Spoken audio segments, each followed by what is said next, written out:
Bueno, vamos a ver un mensaje, una reflexión el día de hoy. Se llama Librando una gran batalla. ¿Por qué razón? Porque, mis amados hermanos, a veces estamos tan fijados a la vida natural que, siendo creyentes, olvidamos que tenemos una lucha espiritual que estamos librando todos los días y a cada momento. Y también olvidamos que Dios nos ha dado recursos con los cuales poder cuidarnos, un equipamiento que Dios nos ha dado para poder librar aquellas batallas que tenemos por delante. Tenemos un solo adversario, el más fuerte y férreo de todos, y es Satanás. Él siempre está buscando oportunidad para hacernos tropezar, tentarnos de alguna otra manera, y si es posible, si pudiera ser posible, sacarnos del camino. Sabemos que eso no es así porque muy claramente el Señor lo prometió, ni las puertas del Hades prevalecerán contra la iglesia. Pero algo que es muy cierto, lo he podido ver a lo largo de mi vida cristiana, es que mientras tú le das un golpe a Satanás, él va a buscar la forma de darte otro. Así que él no es manco y él no se deja. Y mientras tú vas y saqueas las tinieblas y tratas de tomar almas para el reino del Señor como buenos heraldos del Evangelio, él siempre va a buscar la forma de cómo ver a una ocasión que bajes la guardia para poder de alguna otra manera atormentar, perturbar o descarrilar a algún creyente. Y en esta última semana justamente he visto esto, no en mi vida, pero en la vida de otras personas. Y me causa mucha tristeza saber que eso es algo que sucede continuamente y que muchas veces olvidamos que estamos en una batalla cruenta. Vamos a Efesios capítulo 6, verso 10 al verso 18. Seguramente es un verso que lo has estudiado, lo has predicado, lo has leído. Seguramente siendo maestra de escuela dominical lo has enseñado a tus niños, pero es una realidad para nuestras vidas. ¿Lo tenemos, amados hermanos? Efesios capítulo 6, verso 10 al verso 18, dice así la escritura y lo leemos. Por lo demás, hermanos míos, fortaleceos en el Señor y en el poder de su fuerza, vestido de toda la armadura de Dios para que podáis estar firmes contra las asechanzas del diablo. Porque no tenemos lucha contra sangre y carne, sino contra principados, contra potestades, contra los gobernadores de las tinieblas de este siglo, contra huestes espirituales de maldad en las regiones celestes. Por tanto, tomad toda la armadura de Dios para que podáis resistir en el día malo y habiendo acabado todo, estar firmes. Está pues firmes, ceñidos vuestros lomos con la verdad y vestidos con la coraza de justicia, calzados los pies con el apresto del evangelio de la paz. Sobre todo, tomad el escudo de la fe con lo que podáis apagar todos los dardos del fuego del enemigo.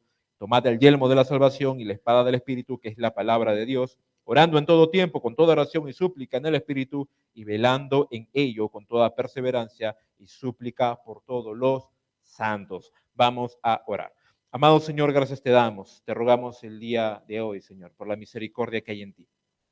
Porque por Cristo y por sus méritos estamos delante de ti, tenemos amplia entrada a la presencia del Padre. Amado Dios, te rogamos que tú nos abras las Escrituras en esta noche. Que sea muy claro la palabra y las palabras que tú has puesto en los labios de Pablo para que pudiéramos, Señor, entender cuál es tu voluntad.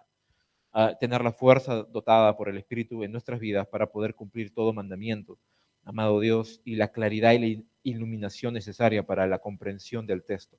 Amado Señor, danos esa gran bendición de salir nutridos, energizados por la palabra de Dios, convencidos de ella, y que nos ayudes a poder ponerla en práctica. Gracias te damos por todo. Permite que tu Santo Espíritu hable a nuestros corazones y tus santos ángeles impidan, Señor, cualquier sabotaje a tu palabra, en el nombre poderoso de Cristo Jesús. Amén y amén. Ok, esta porción textual tiene un bosquejo que es claramente visible aquí. Algunos difieren entre del verso 10 al verso 13. Preferí yo hacerlo del verso 10 al verso 12. Usted va a encontrar cuáles son nuestros enemigos. ¿Sí? Hay enemigos invisibles, obviamente, no los podemos ver, no son de carne y hueso, que muchas veces nosotros cambiamos la perspectiva de la vida y creemos que cuando tenemos un problema con alguien es esa persona contra nosotros, pero detrás de eso siempre hay un operar que es satánico y diabólico, ¿sí? Así que tenemos enemigos invisibles, lo va a ver en el verso 10 al verso 12, y del verso 13 al verso 18, usted va a encontrar nuestro poderoso equipamiento. Dios nos ha dado una armadura, como lo diría Pablo aquí, la armadura que Dios da, y es que esta nos hace capaz o nos capacita y nos ayuda a poder vencer en el día malo, que también vamos a pasar a explicarlo. Entonces vamos a comenzar por el primer verso, el verso 10, para no ocupar mucho tiempo, porque tenemos que orar. Y vamos a ver estos versos frase por frase. Por lo pronto dice, por lo demás, había un cúmulo de cosas que ya Pablo ha hablado antes de poder llegar a esta sección, porque pareciera que interrumpiera la hilación de lo que está hablando.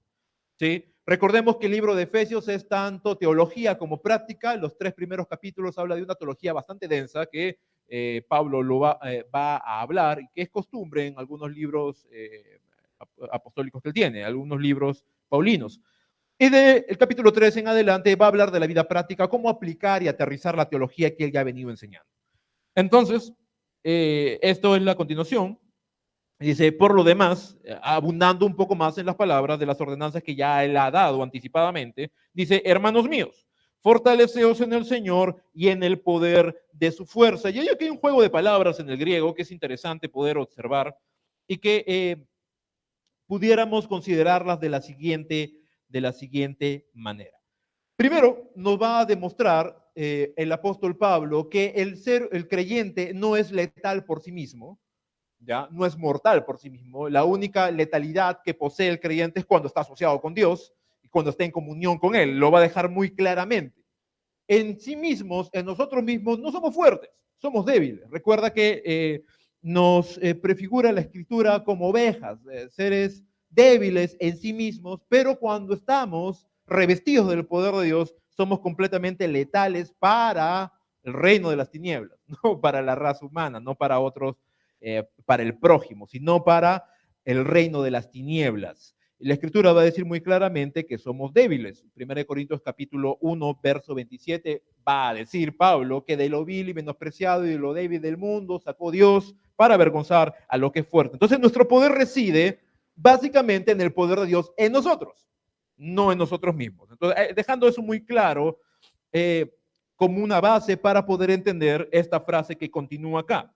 Dice, fortaleceos en el poder, o fortaleceos en el Señor y en el poder de su fuerza. Esta palabra, fortalecer, viene de la palabra griega endúnamo, donde viene la palabra raíz dunamis, ¿no? Esta palabra que significa fuerza, poder, energía, fortaleza, y lo que básicamente está diciendo Pablo aquí, porque está en un modo verbal que es un imperativo en tiempo presente. ¿Qué significa un imperativo? Que es un mandamiento que Pablo nos está dando, ya es una ordenanza que tenemos que acatar, y en el hecho en que esté en el presente es algo que tienes que acatar ahora mismo, ¿sí? Y que es para beneficio propio, ¿ya? No te voy a explicar más las formas porque vamos a confundirnos más, pero la idea de esta forma verbal tiene la connotación de que cuando yo voy a buscar al Señor, el poder de Él me reviste de tal manera que soy letal para, viendo el contexto, para las fuerzas de las tinieblas, ¿sí? Solo sin la comunión con Dios, yo no puedo ser fuerte, ¿sí? Ahora, hay una comunión ya prevista por lo que Cristo hizo en la cruz del Calvario con nosotros. A través de Cristo somos poderosos, está esa capacidad, pero la potencialidad para poder ejercitar esa fuerza va a estar básicamente unida a que yo esté en una comunión diaria de santidad, de búsqueda del rostro de Dios. Entonces, yo tengo que hacerme fuerte, podría ser la interpretación, me hago fuerte, me empodero, me fortalezco a mí mismo en el poder de la fuerza del Señor.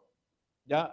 Aquí estos verbos poder, fuerza y fortaleceo son palabras griegas diferentes, pero tienen la misma acepción de fuerza. La idea aquí es que, o lo que quiere dibujar Pablo, es que el Señor en sí mismo, Él es sumamente poderoso. En Él reside todo poder. Él es increíblemente poderoso. La suma de todo el poder reside en Él. yo tomo su poder para hacerme poderoso a mí mismo. Él me confiere su poder para yo vencer a Satanás, ¿ya?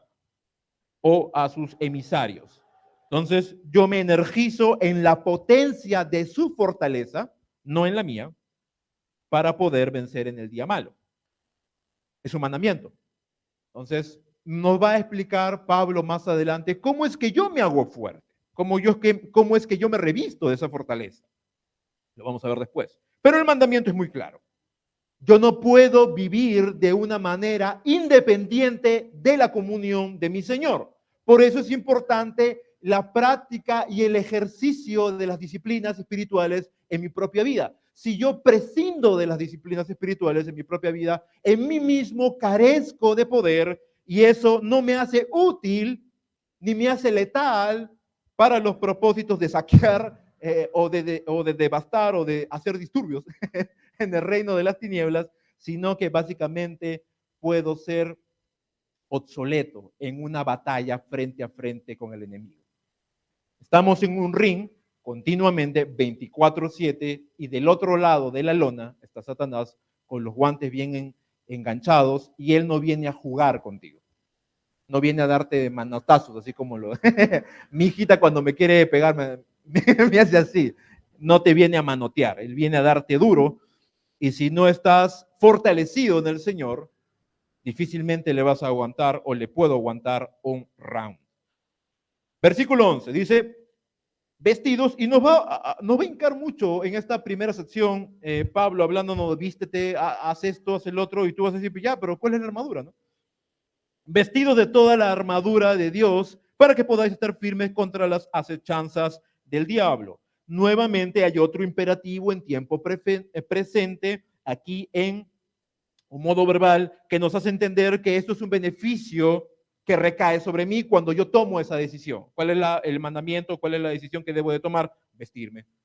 Hay una armadura, yo tengo que colocarla, yo tengo que verla, tomarla y asirme de ella. Y cuando yo hago eso, dice, yo estoy siendo poderoso. Esta armadura no es humana, no son métodos carnales, son métodos divinos, es una forma divina, es lo que Dios ha provisto para mí y yo no puedo encontrarlo en la vida natural, lo voy a encontrar en la esfera divina. Esta palabra tiene que ver con la idea de investirse. Yo me coloco algo encima y esto me va a ayudar. Esta armadura de Dios es curioso porque esta palabra, toda la armadura de Dios en el vocablo griego es la palabra panoplión y significa una armadura completa. Esta armadura está completa. Esta armadura no tiene ningún tipo de abertura en la cual Satanás pudiera herirme letalmente. Esta armadura es apropiada para un combate cuerpo a cuerpo. Usted va a notar que en el transcurso de lo que voy a estar enseñando, el combate no es un combate como en las guerras medievales, de lejos tal vez, no, es un combate cuerpo a cuerpo. De alguna otra manera, Pablo, estando asociado con la cultura romana, estaba viendo, o por lo menos figurando en su mente, que era una batalla cuerpo a cuerpo como los romanos hacían, como los gladiadores hacían en el Coliseo romano. Se tomaban de las manos y tenía uno que vencer a su oponente. Entonces, así es como está viendo los poderes de las tinieblas frente a los poderes de Dios que residen en los creyentes. Así que yo, ¿qué tengo que hacer? El segundo mandamiento que me muestra Pablo aquí, el segundo imperativo es que yo me revista de esa armadura del Señor. ¿Contra qué? Dice, para estar firmes, para estar perseverantes o para estar perennes frente a qué? A las acechanzas del diablo. Es curioso esta palabra en griego porque es la palabra griega metodeia, donde viene esa palabra métodos. O sea, hay métodos que Satanás usa para hacer tropezar al creyente. Hay formas, hay tretas, trucos, artificios, artilugios, si se puede decir así, que Satanás utiliza para justamente hacernos caer. Algo que estaba pensando y reflexionando la vez pasada que estaba discipulando a unos hermanos, estábamos viendo acerca del ciclo del pecado y reflexionábamos con ellos y yo le decía, amados hermanos, Satanás nunca te va a tentar con algo que es ajeno a tu deleite. Satanás va a tentarte siempre con algo que a ti te gusta o te produce placer. Jamás te va a tentar con algo que es ajeno a ti. no puede, por ejemplo, un pecado particular en mi vida, digamos que sea la glotonería, que me gusta comer todo el tiempo. Y si viene una persona y me ofrece droga, no me va a mover ni un vello de mi piel porque no es algo que me tiente a mí. No tengo un pasado tan fuerte en eso que podría ser una potencial recaída, ¿no? Entonces no me va a afectar.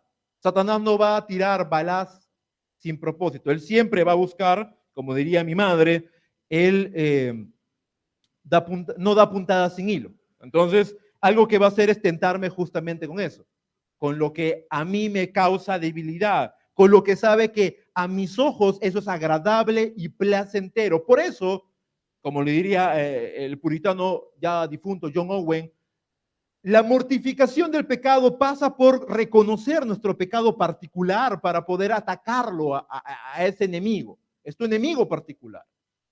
Y en tu peregrinación cristiana vas a tener que luchar con ese mismo oponente todo el tiempo hasta que lo hayas vencido. De caso contrario, otras tentaciones no van a surtir efecto en ti, solamente aquella en la cual en tu pasado, en tu vida pasada, ha sido un deleite para ti y te has gozado, o si se puede decir así, o te has deleitado en ese pecado particular. Y eso es lo que Satanás va a usar todo el tiempo, traer un pecado pasado y arrojarlo al presente para que caigas contra él.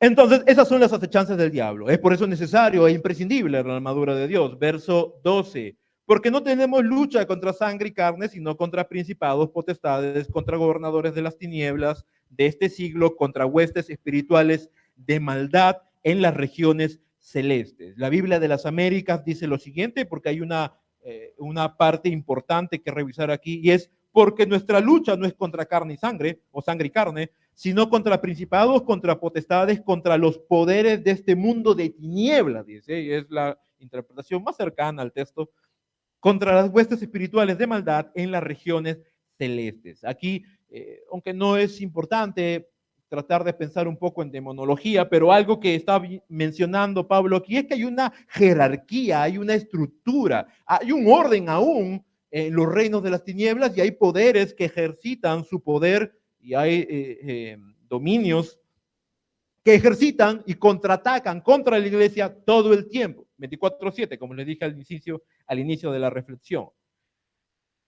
Y aunque estos son poderosos, y aunque estos tienen maquinaciones, y aunque estos tratan de alguna otra manera implantar en esferas de la historia humana y en el rango de los seres humanos, sus tretas, sus contraataques, algo que debes de reconocer conmigo, que en esta guerra es una guerra ya ganada. ¿Sí? Vamos un momento a Colosenses capítulo 2, verso 13.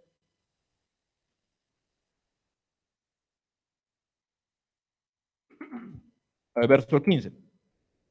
Colosenses capítulo 2, verso 13 al verso 15.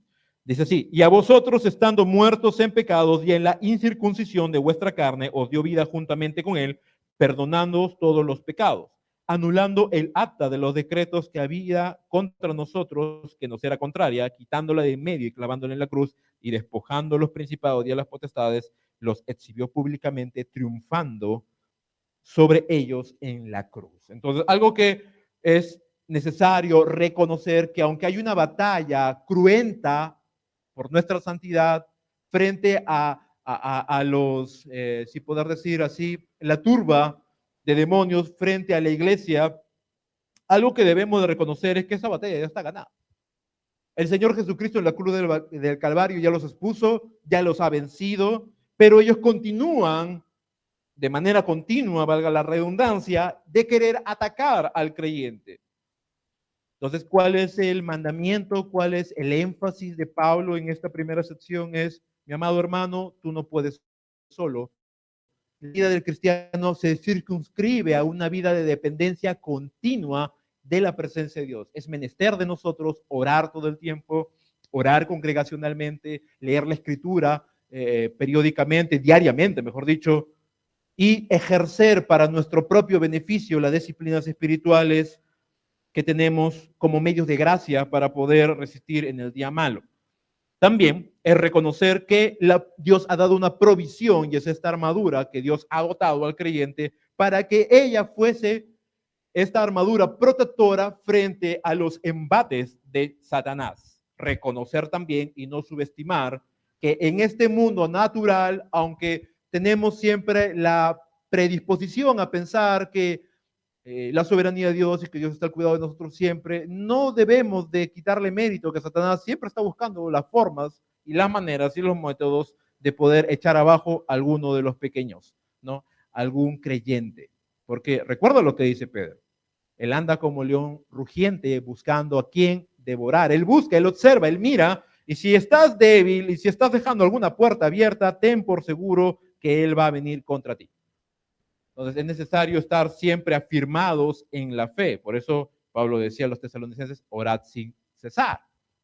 Tenemos que estar perseverando en las disciplinas espirituales de nuestra propia vida. Por eso debieras tú, siendo nosotros un organismo vivo que es la iglesia, animar a tu hermano, exhortarlo a venir a orar, a congregarse, a no dejar de asistir, porque él puede ser presa muy fácilmente de los embates de Satanás, porque él es muy sutil al tratar de traer sus engaños. Esto nos lleva al siguiente encabezado que nos hace pensar en cuál es ese equipamiento que Dios nos ha dado para poder resistir en el día malo. Versículo 13 dice muy claramente, por tanto, tomad toda la armadura de Dios para que podáis resistir en el día malo y habiendo acabado todo, estar firmes. Entonces, otro, y este es el tercer imperativo, tómalo, ya está para ti, ya ha sido provisto. ¿Sí? Tenemos que caer en cuenta que es necesario fortalecernos, primer imperativo, segundo imperativo, es necesario poder revestirnos de eso, esa es nuestra vestidura, no puedes tomar otra, no puedes tomar medios naturales para poder luchar una batalla espiritual. Los medios naturales no sirven, las armas naturales no sirven en la esfera de lo espiritual, para nada. Me hace curioso pensar, no sé, ¿has visto esta película Píxeles de Adam Sandler? Me gustó esa película. La película trataba de unos alienígenas extraterrestres que salían de los videojuegos y atacaban la Tierra. Y cuando el ejército estadounidense quería batallar contra ellos, usaba normales, las metralletas normales. Y este hombre que era un adicto a los videojuegos, era un ludópata, que era Adam Sandler, le dice que eso no es la forma, que tenían que crear armas diferentes para poder atacar a esos muñequitos que venían, que eran extraterrestres. Algo similar sucede aquí. El Señor nos está diciendo muy claramente en la Escritura que no hay forma de que mis medios naturales sirvan para vencer en las batallas espirituales de la vida. Así que no, nada de lo que yo pueda hacer prescindiendo de Dios sirve para poder vencer en aquel día malo. Entonces yo tengo que tomar la armadura de Dios. ¿Para qué? Para poder resistir en el día malo. John MacArthur decía, el día malo comenzó desde Génesis capítulo 3. Algunos interpretan que el día malo es el día en que Satanás trata de más fervientemente o más férreamente atacar al creyente. Hay momentos en que tú estás un día tranquilo y hay momentos en que explotó todo. ¿Y qué pasó aquí, no? Y te agarraron frío y salió la carne y salió todas las cosas, ¿no? Y tú dices, wow, ¿y cómo llegué hasta este punto? Podríamos traducirlo también como el día malo así. Ambas de las dos maneras sabemos que la maldad de este mundo sigue incrementándose. Pero después de haber tomado la armadura, que es el tercer imperativo, yo comienzo a resistir en aquel día malo, ponerme perenne en un solo sitio. Lleva la idea de un gladiador que está en el círculo peleando con otro y el oponente no me mueve, no me hace retroceder. Tengo tanta fuerza y la posición está bien puesta que el oponente busca la forma de tirarme al piso y no puede hacerlo. No sé si alguna vez has jugado en tu juventud a las fuercitas con alguien, tus primos, hermanos, y hay posiciones en las cuales la gente no te puede vencer. Yo recuerdo que mis hermanos, cuando éramos adolescentes, jugábamos mucho la fuercita, nos probábamos la fuerza. Claro, el mayor siempre vencía a los demás, pero la idea era que nos enseñaba una posición especial, no tirar todo el cuerpo hacia adelante para que difícilmente te puedan tirar al piso. Entonces, Pablo tiene esa idea, está como que muy WF, ¿no? Está viendo que hay una lucha constante por nuestra vida espiritual, por nuestra santidad, por el honor y la honra del evangelio que Satanás trata de destruir, pero tú tienes que tomar la armadura de Dios, porque así es la forma en que vas a resistir el día malo y estar firme.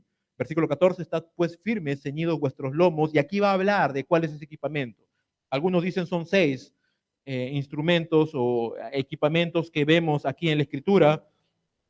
Realmente pueden ser hasta 7, pero vamos a ver uno por uno rápidamente para pasar a orar al Señor. El primero de ellos, el cinturón de la verdad. ¿Qué significa esto? Bueno, realmente el cinturón en la vida de un gladiador no era parte del equipamiento, pero ellos no usaban pantalones y camisas, ellos usaban una bata como los judíos, y para poder hacer que esa bata o sotana no se levantara y se subiera a su cuerpo, ellos usaban un cinto que ceñía los lomos, la parte de los riñones, y esto ceñía y apretaba todas las cosas que estaban allí, ¿no? Todo el ropaje. Pablo lo está utilizando esto como una analogía porque la verdad de Dios en nuestra vida no deja cabos sueltos, no deja que nuestra mente esté batiéndose por ahí como la vida de un simple, con la mente de un simple que puede entrar cualquier engaño de Satanás y pueda perturbar o pervertir la mente del nuevo creyente. Cuando estamos siendo expuestos continuamente a la verdad de Dios afirma nuestras mentes. Es necesario entonces que la verdad de Dios o tú y yo seamos expuestos continuamente a la verdad de Dios, porque esta es la forma en que yo puedo no ser engañado por Satanás. Primer equipamiento. Segundo equipamiento, la coraza de justicia. Era una armazón dura, gruesa, de cuero, que tenía a veces incrustaciones de cuernos y que permitían que ningún dardo o que ninguna espada o algo pudiera penetrar en el pecho, en la área del corazón o en la área del estómago, una zona letal en un combate cuerpo a cuerpo, que normalmente tienen con unas dagas o simplemente a golpe limpio. Y la coraza protegía toda esta parte, ¿no? Desde la cadera o la cintura hasta la parte del pecho. Pero él habla de la coraza de justicia. ¿Qué significa esta coraza de justicia? Bueno, la justicia tiene dos acepciones en la Escritura, y es básicamente la justicia o la vida recta imputada de Cristo a nosotros, pero también la vida recta que uno tiene después de la salvación. Esto es lo segundo. Mi vida justa o mi vida piadosa o mi vida de obediencia o mi vida de santidad no me hace vulnerable hacia los embates de Satanás. Porque mientras yo obedezca al Señor, mientras yo me muestre recto en mi proceder para con el Señor, la conexión con el Señor es limpia. La comunión con el Señor es limpia. No hay nada que pueda romper de alguna otra manera mi comunión. Así que mi obediencia viene a ser una de las mejores armas que yo tengo.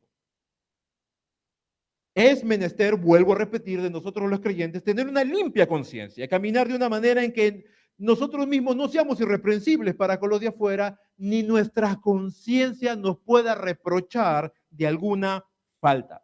La falta de integridad y de santidad, por lo contrario, lo que hace es hacernos vulnerables a Satanás, porque Satanás, si ya ha podido encontrar un rinconcito por donde meterse, créeme, mi amado hermano, que a esa tentación le va a sumar otra y otra más, y el estado postrero de aquel hombre viene a ser peor que el primero. Así que, mis amados hermanos, la obediencia es tu mejor arma.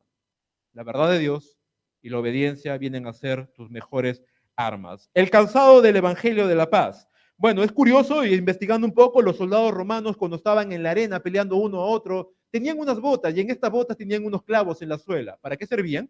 Estos clavos afirmaban las botas del gladiador en la pelea, de tal manera que era un poquito difícil empujarlo y poder tumbarlo al piso. Entonces, Pablo toma esta ilustración y lo aplica diciendo que este es el calzado del Evangelio de la Paz. ¿Qué significa esto? Bueno, sabemos que el Evangelio son las buenas noticias de salvación. Tenemos paz con Dios a través de Cristo Jesús. Entonces, si ya hemos sido por la vida de Cristo y por sus méritos salvados de la ira de nuestro Padre Celestial, entonces cuando tenemos eso como una ancla y una esperanza en nuestras mentes, aunque podamos fallar, sabemos que somos salvos por la gracia de Dios y en los méritos de Cristo. Entonces, eso nos va a llevar en un buen creyente a volver a confesar sus pecados y a volver a caminar delante de Dios de manera pulcra. Entonces, el Evangelio de la Paz o la paz que yo tengo a través del sacrificio de Cristo debe de ser una verdad latente en mi mente que me ayude a entender que yo ya no soy odiado por Dios, no soy su enemigo, no soy su adversario, soy su hijo, soy adoptado por Él y Él me ama. Entregó a su hijo Jesús, como dije al principio, y si Él ha entregado a su hijo, ¿cómo no nos entregará con Él todas las cosas? Entonces, eso debe ser algo que nos afirme en este suelo, porque Satanás va a atacarnos siempre con el desánimo y con la duda. Duda de tu salvación, desánimo acerca de tu salvación, porque seguramente te ha pasado como a mí, no muchas veces ves el fruto del Espíritu en tu vida produciéndose de manera creciente. Y eso puede originar en el verdadero creyente una angustia y una desesperación por un deseo creciente de ser más santo. Pero recuerda ahí que es en la gracia de Dios en la cual tú eres acepto en el Padre, frente al Padre. Entonces, ese es el tercer armamento. Paz para con Dios.